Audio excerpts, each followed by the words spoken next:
এবারের ঢাকা আন্তর্জাতিক বাণিজ্য মেলায় স্টল বরাদ্দ হচ্ছে অনলাইন আবেদনে। এতে স্বচ্ছতা বাড়বে বলে মনে করে এই পিবি। প্রতিষ্ঠানটির ভাইস চেয়ারম্যান জানান, মেলায় বিশেষ কর্নার থাকবে রপ্তানি পণ্য ও সেবা প্রদর্শনের জন্য। রাজধানীর পূর্বাচলে বাংলাদেশ চায়না ফ্রেন্ডশিপ এক্সিবিশন সেন্টারে 4 দিনব্যাপী গার্মেন্টস ও টেক্সটাইল মেলার উদ্বোধনকালে তিনি এসব কথা বলেন। এ সময় পোশাক রপ্তানিতে ন্যায্য মূল্য পেতে ক্রেতাদের ওপর চাপ তৈরির সক্ষমতা বাড়াতে জোর দেন বক্তারা।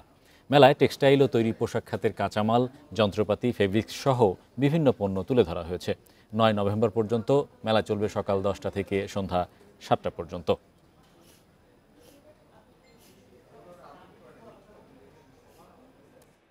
আমরা সোর্সিং কর্নার রাখবো, যাতে আমাদের বিজিএমএ, বিকেএমএ, আমাদের বেসিস, তারা আমাদের যেসব প্রোডাক্টগুলো আমরা বাইরে এক্সপোর্ট করছি এবং অনেক প্রোডাক্ট আছে গর্ব করার মতো বিষয়, সেটা আমাদের জনগণের কাছে তুলে ধরবো।